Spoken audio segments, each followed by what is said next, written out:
Hello, everybody, and welcome to the Building It Online podcast, a podcast all about the successes, failures, and learnings from growing businesses online. So welcome to Building It Online podcast. First and foremost, I'm really glad to have you here. Thanks. I'm excited to chat with you. Yeah, let's get started by telling everybody here a little bit about Abeego and who you are, and then how you guys got started. Sure. So my name is Toni Desrosiers, and I am the founder of Abeego, and I'm also the inventor of what has become a worldwide trend around beeswax food wraps. So as the inventor of that, when did this start? Because I know I just heard about it a little bit earlier this year, and it's one of the coolest things I've found to put in my kitchen. I'm one of your classic 10-year overnight successes.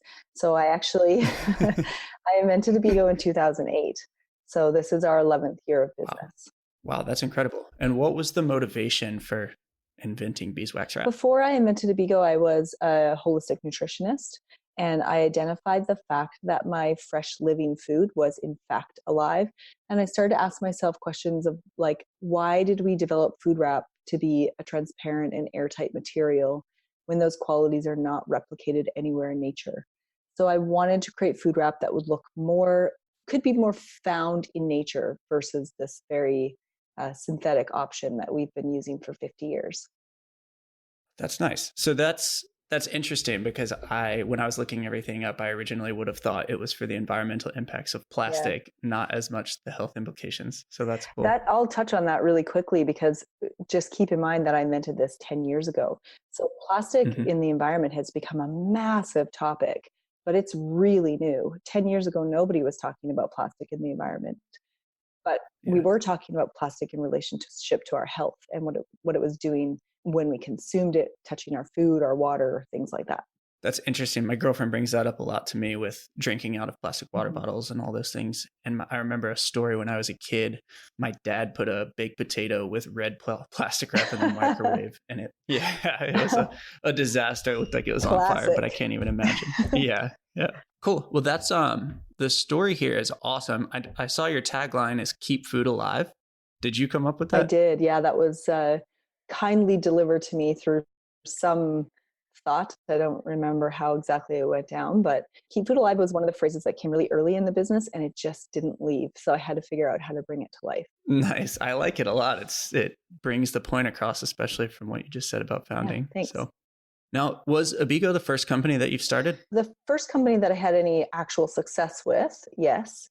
Yeah, it was my first company. I've always been very entrepreneurial. So I was the kid that had the lemonade stand. I had the lawn care service. I've always found ways to generate revenue for myself. And Abeego was the first time that I stuck it out. That's awesome. And tell us a little bit about the beginning of Abeego. Was it something, you said a 10-year overnight success. So I assume it wasn't something you just came up with, put a website up, and then made $1 million a week later, right? I don't know if that happens that often, but no, definitely not. So I invented Abeego in 2008. Again, keeping in mind that I had no idea. I didn't even really know how to explain what it was, because the world was so deeply entrenched in their plastic wrap usage that I really had to change the conversation around that. And that took a long time to fully identify the difference between an airtight food wrap and a breathable food wrap. So it was probably about, I would say, really slow going for about 5 years. Just, all the stories you hear about people struggling through the early days of the business, I survived all of those things. Nice. Yeah.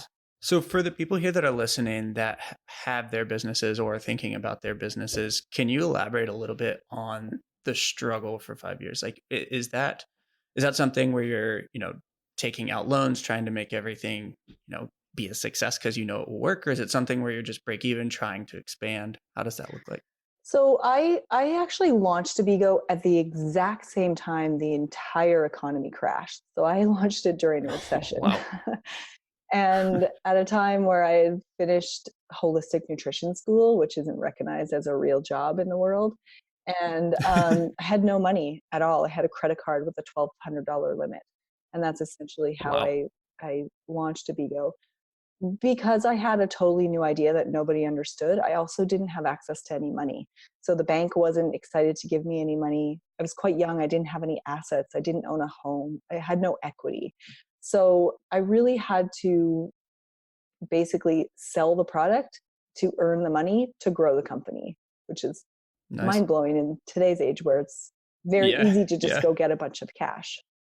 Yeah. 10 years later, a lot of companies are still upside down and blowing through it day by day. Yeah. So But was a good lesson for me because through doing that, built an incredibly sustainable business. And I am the only shareholder and I don't have any equity partners and I don't need any huge equity investment in my company.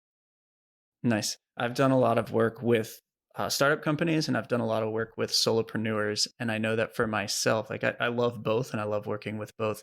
But I know for myself, I'm much more the solopreneur route, kind of figure it out and hire people when needed, but not go out and have 15 owners of the company, just like you said. Yeah, I think So one might be more fun than the other. yeah, But, they're yeah, both high stress, but that's great. So in terms of the difference between Abeego then, with you making everything work and you figuring it all out and whatnot, and Abeego today, can you explain some of the differences there in terms of like staffing and volume? sure. So Abeego then, it was me and my partner, my husband Colin, that were building it, and we were hiring the odd person around town to help us with it. Didn't have a marketing team, sales team, anything like that. To today, where we have 16 full-time staff members that split between our production team that actually builds the product in-house. We have our own production facility that we've built, and then the other half compromises our sales, marketing, and sales operations team. So it's much Nice. different today than it was. Now, do you guys have an office in British Columbia or are you remote? No, we have an office. So we have a beautiful building in Rock Bay, which is the industrial area in Victoria. Nice. And we have our production on the main level and all our sales and marketing upstairs. That's awesome. That's exciting. Now, not knowing, I probably don't know as much as you do about the changes in, the climate change awareness and the new generations coming up and being more focused on environmental impacts of what they're doing. But I would imagine that that's significantly advanced some of the work that you're doing from the environmental sustainability Yeah. angle. Can you talk a little bit about when you saw that and what changes it's had in your Sure. business? I love talking about that because as an inventor, the thing I've learned is an idea is only good at the right time. So you can have a million good ideas. If the timing isn't right, if the market isn't ready, it won't be successful. And it's not a slight Right. against you as the creator, it's just the case. Yeah. So that was the case for Abeego for sure. And in 2016, we saw the market flip. Basically, plastic wrap became a major conversation. Environment became a major conversation. Food waste is a growing conversation, and in my opinion, is the next biggest conversation we're going to have around the world. And so that propelled the idea of Abeego. It just opened people's minds a little bit more to taking a chance on something new that looks very different than what they were used to. Nice. I will say it does look different. Seeing it in my fridge is interesting. I'm like, oh yeah, that's stuff. So that's cool. You guys do a phenomenal job though with your marketing and everything that I've seen public facing. Thanks. Looks really good. We're a little obsessive about it. So it's awesome though. You've really like invoked an emotional connection around a plastic wrap replacement, which is not something that everybody could do right offhand. Yeah. So that's awesome. In terms of your journey, can you talk about some of the biggest either difficult or aha positive moments that you've had? The most difficult thing I've ever had to do in my business was about 3 years ago. I think it was 3 years ago when, I decided to bet really big on myself. Finally, a bank was willing to give me money and I got a significant loan, and I hired a marketing person and I hired a production manager, and I was just positive that it was totally going to take off, and it didn't. And I had to lay off my entire team 10 days before Christmas, and it was crushing. Oh, wow. Yes. Wow. So that was a very crushing experience. However, luckily for me, I was surrounded by some incredible people that I had met through an organization called CEO, who kind of lifted me up through it, and I grew by 300% the next year. So I wasn't wrong. Oh, wow. I was just early. I've heard that story multiple times though, and it goes back to what you said, where timing is almost more important than the idea sometimes. Yes. Where you can be too early. And I was going to ask that about starting in 2008. Like it does sound too early, but that was more around my concept of it being environmental, not nutrition focused. So it's neat that you have two different hooks you can use when approaching people. So that's wild though. 10 days before Christmas is, I'm sure that was stressful. Yeah, that's not, I mean, it's not easy for anybody. I think that's where the glory of entrepreneurship, that kind of the glory overcomes like the actual stress. And when you're telling, I believe at the time I had 8 people, and you're telling 8 people 2 weeks before their Christmas holidays that they don't have a job when they come back, it's pretty hard. Yeah, I can't imagine. Cool. Now, in terms of different places that you guys operate, your website here, obviously you sell everything on your website. Do you have this in stores or is it just available? No, we do both. So we're definitely the premier brand across Canada. We're in everywhere you could go in Canada. We're there. We have distribution throughout the US, Europe, Japan, Asia, primarily Hong Kong. We're quite popular in Hong Kong, which is exciting. The plastic-free movement there is very strong. Now, did you have any experience getting yourself into companies like that or distribution before starting Abeego? No, I don't. So you figured it all out? I figured it all out. I don't have any business experience besides the lawn care service I started as a 9-year-old. That one didn't sustain the rest of your life. Huh? No, but it was good for the time. Yeah, I did the same thing. I had a leaf pickup business in Virginia, and when I could ride my skateboard to work with my rake, it was a great business. Awesome. So, yeah, that's cool. So how about misconceptions? We're starting this business, coming in 2008. Did you have the idea like, I'm going to start this and everybody's just going to buy it off the shelves? Or were there any big misconceptions that you found in running the business? Yeah, I thought I was going to launch Abeego and I was going to sell it for like $50 million in 2 years. I was positive that was going to happen. Not the case. But I learned a lot of things along the way that I could share, and that would make that quicker the next time. Again, going back to, it's all about timing and really understanding the idea. And now, did you see, like you've brought that up a couple of times, did you see the change happening that you said you saw in 2016? Did you see that coming while you were going through that like 5-year hardship? Yeah. Or were you just positive that eventually you were going to find the fit and then it would take off like you expected? No, I saw it. I'm actually quite good at spotting when something is going to start to catch on. I've just always had an eye for that. And I was watching it happen. And so I knew eventually people were going to start thinking about a different way to keep their food fresh. I knew, in my opinion, plastic and the plastic industry is so mature. Like they have nowhere to go from here. They have nowhere to innovate. So they're on the way out. So the opportunity is in anybody that creates new materials that are a disruption to that industry, because that space, they can't innovate anymore. So I knew it would happen. Yeah. I just didn't know it would take just 11 years. We're sure exactly when. Yeah. That's wild. And that's smart. And it does make sense with the plastic industry. They're so saturated in everything. And now they've got such a negative light on them, regardless of, I know there's, hundreds of different kinds of plastic and uses for plastic and whatnot. Maybe not all of them are bad, but the light that they've been stereotyped with now is, especially in the younger generations, is just so poor. Yeah. It's going to be a tough pivot. For good reason. For them, for sure. But on that note, like we will create other ways to keep our food without plastic besides beeswax food wrap, right? And that's part of the reason why I've never ever called Abeego in general a plastic wrap alternative, because I firmly believe that there is a future without plastic, especially in the way that we use it today. So I don't want to be the alternative to that, because I want to be the future of food wrap. The standard, Yeah, that makes sense. So you did say, or excuse me, I read on your website that you are the logical and inspirational path, I guess it was, but it makes so much sense when you look at it from that light, from the plastic industry being so saturated and so negative. And the logical next step is to find something that is more green or more healthy and everything else. Yeah. So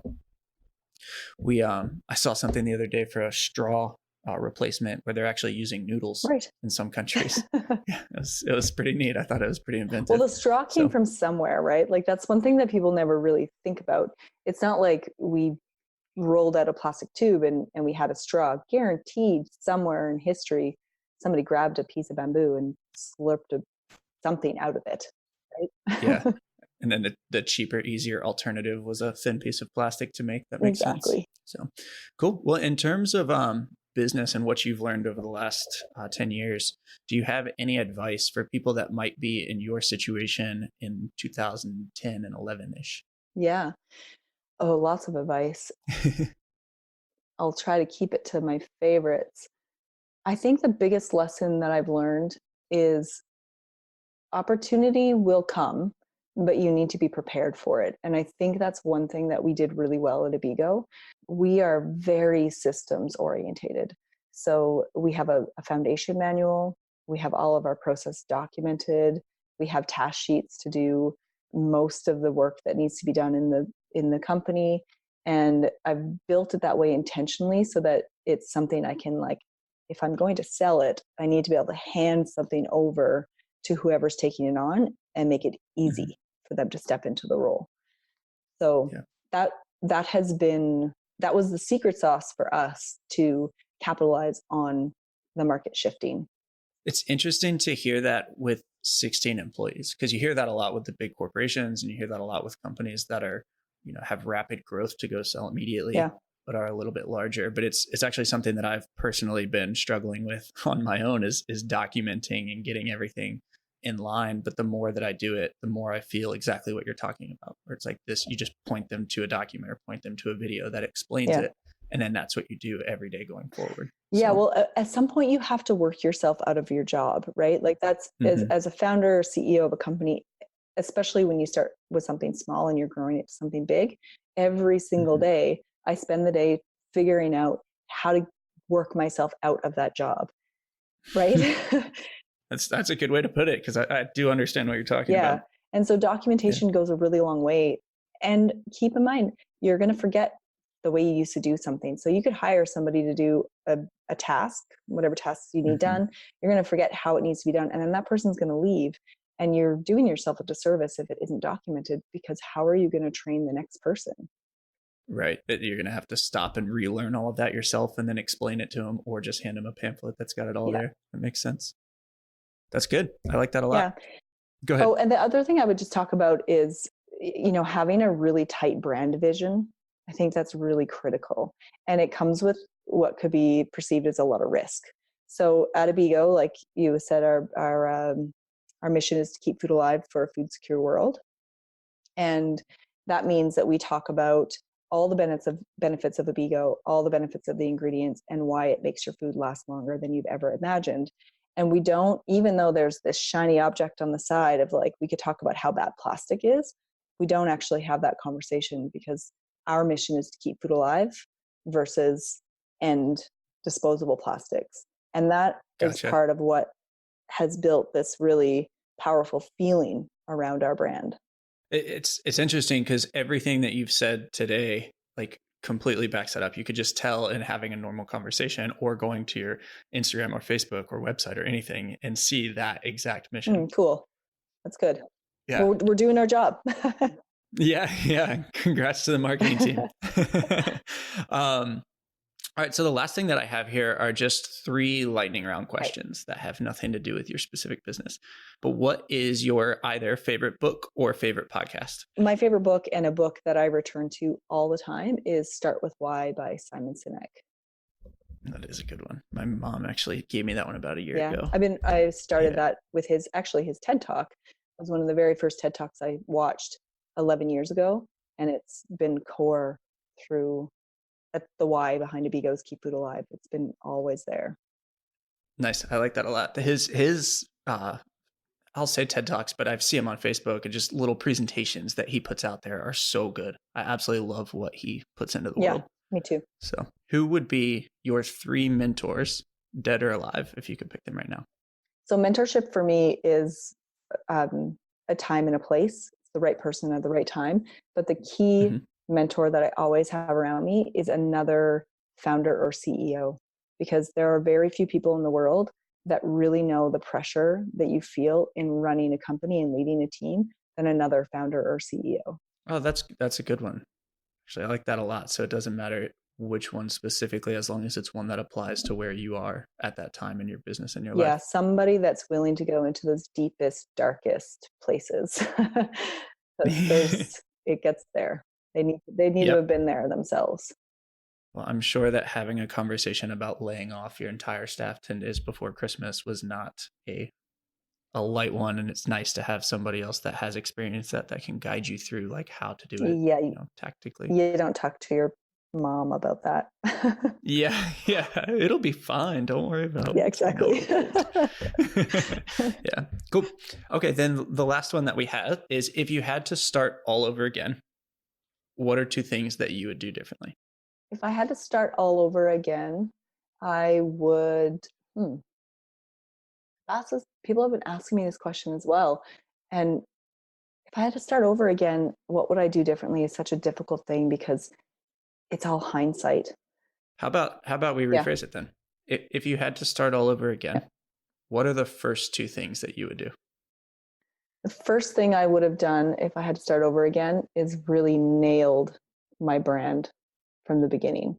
So I launched something a little different and then I had to relaunch it 3 years later, and that's very expensive.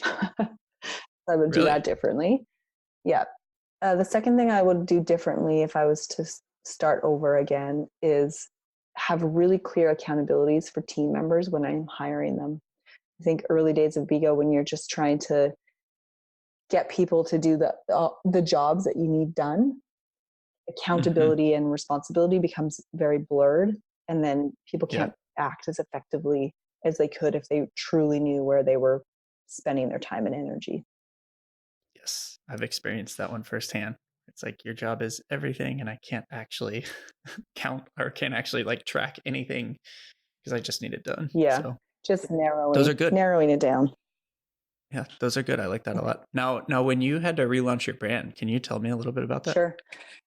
So I again, like I said, I launched Abeego with $1,200. So I didn't have money to get a customized print or do anything like what you would see today on my fabric.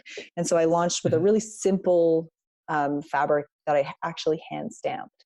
And that was a Wow. good idea from a cost perspective, but that then became the visual presence of the brand in photography, videography, website, everything. So when I got to the point where I realized that that wasn't going to be sustainable, we couldn't continue producing with such a handcrafted product. I had to rebrand it all. And that meant, kind of scaling back our growth because we didn't want to get into new retailers where we'd have to change everything out.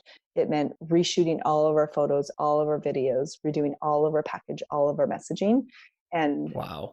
I'm glad we did it because again, that preparation meets opportunity turning point for us. But Right. at the same time, had I done it earlier, I might have been successful quicker. I can't imagine like deciding to do that and knowing all of the work that entails and all of the months of labor that you're going to have to put in to actually succeed at that task. Yeah. So that's a cool one. It's definitely paid off though. Just the stuff that I have open right here, looking at your site and whatnot, is very consistent. It's very catchy, and again, it's got that emotion into a wrap, which is hard to do. So great, thank you. It was worth it. yeah, so really good job. Well, thank you so much for being on here. That's all I have today. If anybody wants to get in touch with you or Abeego, what's the best way for them to do that? You can find us on Instagram at Abeego. You can email us at hello@abeego.com and just visit our website, abeego.com, to learn more about our brand and our product. Awesome. Well, Toni, thank you so much for being on here. I really appreciate the time. My pleasure. Thanks for having me.